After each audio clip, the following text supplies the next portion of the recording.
It's often said that in every family, there is that one child who just breaks the rules and someone who doesn't even read the manual. And in the Obika's family, that child was Ogugwa. She was born as the last and only daughter in a home full of boys. And growing up, she backed out sounds like a soldier in training. Everyone laughed and called her mother Mama Boys because there was practically no difference between her behavior and that of her brothers. Ogugwa's tomboy journey didn't start on purpose. It started with a simple mistake. Her mother dressed her like a boy because she was tired of seeing good clothes that her last boy had outgrown. So instead of giving it out or burning it, she decided to get Ogugwa dressed in it. And trust me, she was looking so good. By age 5, she had no interest in dolls or anything pink. Instead, she followed her elder brothers around like a shadow, dribbling balls, climbing gates, and wrestling for fun. Her mother shrugged and said, "It's just a phase," but that phase entered primary school and stayed. She didn't even know when she began to preach to Ogugwa. Everything boiled over at age 7. Ogugwa had just been transferred to a new school, and on the first day she wore t-shirts, a jeans and sneakers. She walked and talked like her brothers. She even had her hair cut low because she said long hair gives her headache. When her teacher saw her name on the register, Ogugwa Obika, she asked, "Who is Ogugwa?" She raised her hand. "You?" "Yes, ma." "But you are a boy now, right?" Trust school children. They turned that innocent question into a nickname, and that was how the whole class started calling her Boy Girl. When she got home and told her mother, she expected comfort. Instead, her mother slapped her and shouted, "You see what I've been saying, eh? You want to change into something else. You want to turn into one of those confused people." But Ogugwa didn't want to be a boy. She just liked what boys did. She hated dresses. She loved rough play and she liked her own freedom. But now she had been branded by family, by teachers and by the society. Her mother stopped allowing her to hang out with her brothers. And at school, she got bullied by girls who called her Boy Girl. Boys didn't want to play with her because she was too much like them. Ogugwa felt like she had no place, so she became tougher. If they were going to call her a tomboy, then she would be the boldest one they ever saw. At age 13, there was a family wedding and her mother insisted she must wear a dress and look like a girl. Ogugwa agreed, and on the day of the wedding, she put on a flowy gown with a wig and heels. Everyone gasped. Uncles whispered, "She's finally cured." But Ogugwa was sweating, feeling so uncomfortable. She couldn't walk straight in her heels. She tripped at the reception. She removed the wig halfway into the party. She practically felt like a stranger in her own skin. That night as they returned home, she tore the dress, threw the wig into the dustbin and told her mother, "I understand that teenagehood is a confusing season for most girls, but I, Ogugwa, your daughter, is not confused. I just don't fit your version of normal." Her mother didn't even know what else to say, but she was pained because she tore the gown beyond repair. The next week, she was suspended from school because they thought she was a bad influence. And during that suspension, Ogugwa thought of changing school. Her mother even said, "Let's try boarding school. Maybe it will fit her." But her father, who usually stays silent, surprised everyone. "Leave her alone," he said. "The school is wrong this time because she didn't do any ill thing." That was the first time Ogugwa ever saw her father defend her, and it changed something inside her. When the suspension was lifted, she went back to school like a lion. Within a term, she became the school's unexpected hero. She stopped the seniors from unnecessarily beating up the junior ones. She organized the first girls' football match, and she even confronted a male teacher who kept telling female students, "You should be more humble because you are girls." She said, "Yes, sir, we are girls and not good, so please stop herding us like animals." The class roared and she got suspended again. That was how she finished secondary school, with some days in school and the other days at home being suspended. She soon got into the university, and it is often said that the university is where people find themselves. But for Ogugwa, the university was where people found her, misunderstood her, and started labeling her faster than course registration. Because of the circumstances surrounding her, she started training in Taekwondo, not for show, but she said, I need to be strong enough to protect who I am. She learned how to drive a power bike just because she loved it and it complements her person. She got her hair even lower, began wearing boots to class, and once slapped a guy in public who tried to touch her without permission. The gist trended on campus. Avoid that girl with the boy walk. She's mad and strong. But her lecturers loved her. She spoke up. She submitted assignments early and she made first class GPA. In her second year, after a long lecture, Ogugwa was sitting somewhere near the science building enjoying her malt and gala when three girls walked up to her. They were older and stylish. One had a nose ring, one wore saggy joggers, and the third had dyed hair and headphones around her neck. They sat beside her and started casual talk. We have been observing you. You are so strong and unique. Ogugwa's mouth was full of gala, so she appreciated them with a sign. Then the leader leaned closer and said, You know, we are your type. My type how? Ogugwa asked. You don't roll with men. You don't like girly stuff. You move like us. Come on, you should join our circle. I can promise you that it's private and as well safe. Safe? She squinted. Then it clicked. She dropped her mouth and then she said, Wait, you people are less? Help me to complete it. The girl smiled and said, We prefer the word free. Ogugwa stood up.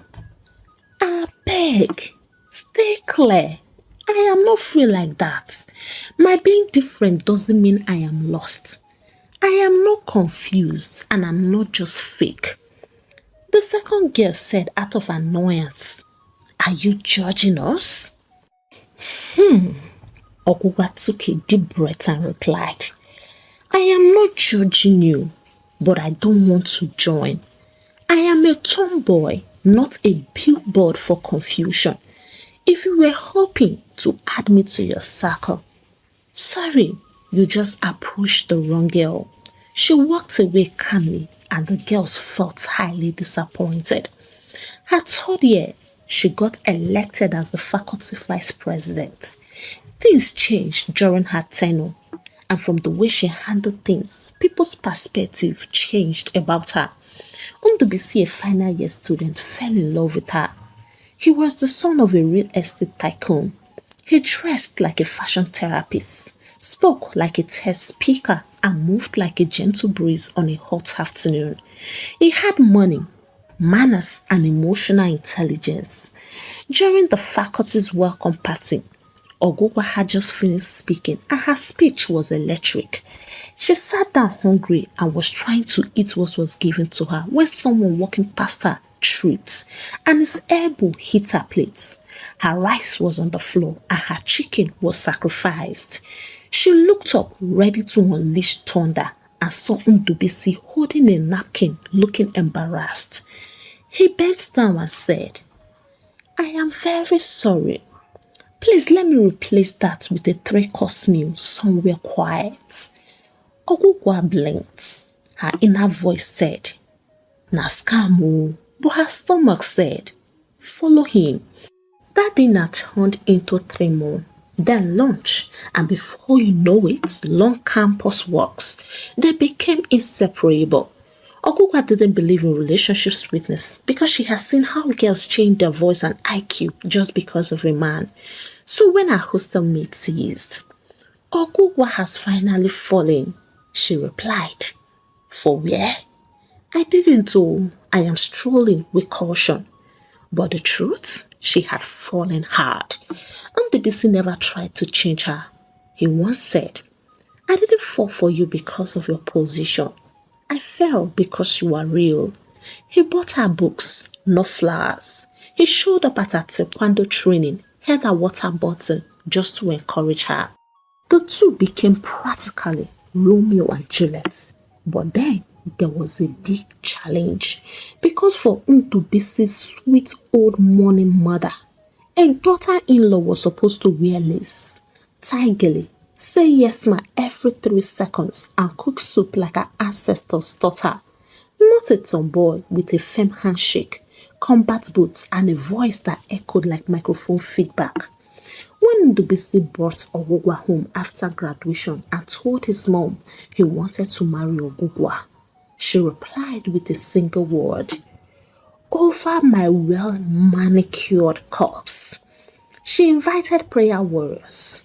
She called a family meeting. She even introduced him to an obedient banker's daughter named Neka, who smiled like Google Translates and giggled like a radio jingle. But Ndubisi stood his ground. He told her, "Mommy, I didn't choose a wife to impress you. I chose someone who completes me. Whether she wears jeans or abada, she's my peace." It took 11 months of back and forth and one awkward meeting in Ogugwa's father's parlor before Mama sighed and said, "If you insist, but don't come crying to me when your wife starts beating you blue black because she's stronger than you in all ramifications. You will be the woman and she will be the man." But Ndubisi didn't care. The wedding day arrived and one would be expecting the bride to wear a wedding gown. But Ogugwa wore a white jumpsuit with sneakers and bold earrings. A makeup artist came and said, "I was paid to make you up." And Ogugwa replied, "I am perfect like this. Return the money to whoever paid you and make sure you return it all. Because if I find out that you didn't, sorry will be your name." Mama Ndubisi wore dark glasses the entire day like it was a funeral service. Immediately after the wedding, Ogugwa started dragging her husband's clothes with him. One morning, Ndubisi woke up and shouted, "Ogugwa, have you seen my black jokers?" She walked in wearing the full outfit with chains and palm slippers. "I needed it for a speaking engagement. It matched my mood and the weather." Ndubisi just stared at her defeated. "This girl will soon wear my boxers and say it's for freedom of movement," he told himself. And honestly, she did. She called it recycling. Her husband called it robbery in broad daylight. One Saturday morning, after some days of feeling sick, Ogugwa returned from the clinic and dropped the pregnancy test on the dining table. "We go soon born, oh, my guy," she announced. Ndubisi jumped. "Wait, for real?" She nodded casually. "Yup, you will soon be a daddy." That evening, she called Mama Ndubisi on a video call. Mama Ndubisi picked up, already frowning at Ogugwa's round neck t-shirt. But when Ndubisi screamed from behind, "Mommy, she's pregnant though." She blinked slowly and whispered, "So this girl is a full woman?" She wasn't sure whether to dance or question biology. Ogugwa? Pregnant? That was all she kept on asking till she slept off. Ogugwa's first antenatal appointment was unforgettable. She marched in wearing baggy jeans and a t-shirt that read, "Pregnant but not powerless." The nurse at the front desk asked, "Are you here to see someone?" Ogugwa raised her shirt just enough to reveal the baby bump. "No, I'm the someone." Another nurse leaned over and whispered, "Are you sure she's not here to fight?" Ogugwa smiled. "I don't fight unless provoked, so let's get started." During the group section, while other women asked questions like, "Can I eat snail? And is it okay to drink cold water?" Ogugwa asked, "Can I still continue with my exercises?" They gave her a side eye, but she didn't care. By now, half of Ndubisi's kaftans were missing. When he complained, Ogugwa replied with, Baby, we are one now. What's yours is mine. Ndubisi just sighed and went online to secretly order more clothes. In his words, marrying Ogugwa means loving a warrior, a woman, and a wardrobe hijacker, all in one. On the 12th of May, it started like every other confident tomboy day. Ogugwa woke up at 5:30 a.m., brushed her teeth with swagger, and as she was doing so, her water broke. She just said, "Babe, it's time." "Time for what?" Ndubisi asked. "Time to push out our tenant now. He has overstayed his rent-free womb." He grabbed the hospital bag like a panicking Uber driver and zoomed off with her. She entered the hospital like she was about to take her final year project defense. "Where's the labor room? Let's do this." 30 minutes later, boom! The first contraction hit her like the slap of a celestial choir mistress. Okuwa paused, then grabbed Ndubisi's shirt with fire in her eyes. "Why did you put me in this condition?" she asked. "Jesus Christ of Nazareth!" Ndubisi shouted, panicking. The nurse ran in, helped him, and he was sweating like someone who just finished fighting in a mechanic workshop. "Nurse! Nurse, pull it out. I will sign anything," she said, because the contraction was already dealing with her. Then came another contraction. "Yay!" she screamed, clapping her hands. The nurses didn't even know when they started laughing. "Labor pain na your mate? Even tomboy go collect," one of them said. When it was time to push, the midwife said to her, "Madam, just breathe in and push." She didn't listen because she was shouting like she was lifting a trailer. The midwife just held her forehead like, "Who be this one, I beg?" With a row that nearly cracked the ceiling, Ogugwa pushed one final time and the baby came out, a bouncing baby boy. But it was what happiness that shook the nurses. They handed her the baby gently wrapped in a blanket. But no, Ogugwa grabbed the baby like she was claiming a trophy from an Olympic marathon. "Ah, see my soldier boy," the nurses screamed in unison. "Madam, you don't carry a baby like that now." But Ogugwa smiled and said, "This one, he's stronger than me, his mother. His legs were kicking me like a wrestler's apprentice since the 6 months. He is a fighter." She kissed his forehead like a general welcoming a cadet. "Welcome to the battlefield of life, son. We move." Mama Ndubisi rushed in, expecting a crying, broken version of Ogugwa. She met her instead holding her son like Simba in The Lion King. Just African mothers now and their grandchildren. She simply carried him from her. Nothing prepared Ogugwa for the emotional trauma of breastfeeding. The first time the baby latched on, she screamed because it was painful, and her son was busy like he was auditioning for a role. Where other mothers cuddled their babies like glass teacups, not Ogugwa. She carried him with one hand, not cradled and not supported, just one hand like hand luggage. She would lift him, rest him on her hip bone and continue brushing her teeth or talking about politics. And the baby's face was always emotional, like he was saying, "Help me, deliver me from my tomboy mother." Mama Ndubisi was watching. She was watching all that Ogugwa was doing to her grandchild. She tried to correct her once. "Ogugwa, this is not how to carry a baby," but she smiled and replied, "Don't worry, Mama. This one dey balanced very well. Now my gym baby." Mama kept quiet, but her thoughts were loud. She nursed a plan out of love for her grandson. She told herself, "Once this baby is weaned, I must save him before things get out of hand." 2 weeks later, Mama noticed that every morning at 5:45 a.m., Ogugwa would wear Ndubisi's tracksuit, hang Bluetooth speaker on her shoulder and blast music as she went on a walk. And that to her was something good. She even prayed to God to grant her strength never to miss a day.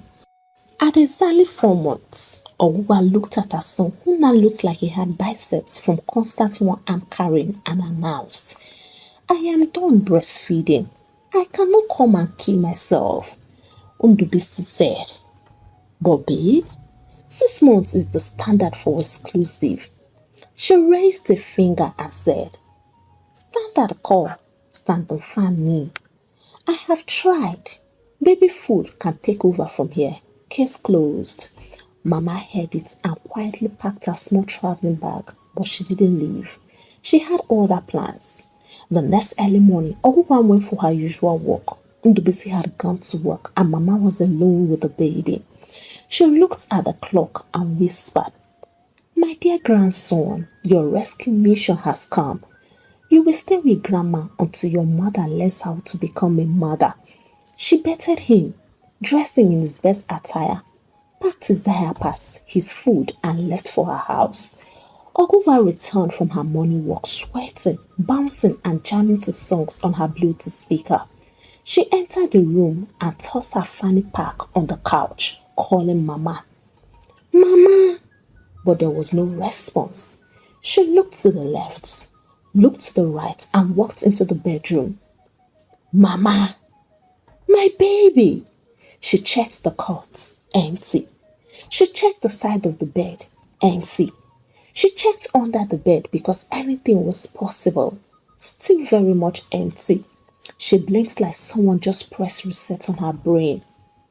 Wait though, what's happening? She shouted again. Mama! Not even a cough did she receive as a response. Then in her loudest word voice, Mama! She marched to the kitchen. No one was there. She checked the backyard. Nothing.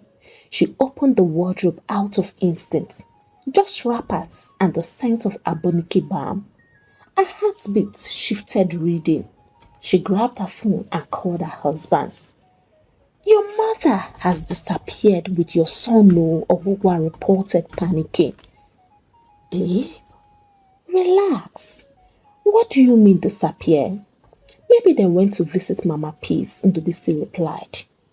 Did she tell you? Ogugwa asked. No, Ndubisi replied. Ogugwa asked again. Did she leave a note? No, Ndubisi replied again. Then your mother is officially a kidnapper. She hung up. 2 hours later, her phone rang. Hello? Ogugwa, don't panic, oh, it's me. Where is he? Where is my son? Mama cheerfully replied. We are in Aba and he's doing fine. Currently, he's sleeping. Mama, you entered public transport with my child without telling me? Mama laughed and said, Don't worry, I used wrapper to cover him so no cold touching. He is in Grandma's arms, so no fear. Be good and bye-bye. Ogugwa didn't cry. Cry, ke. She believed crying was for amateurs.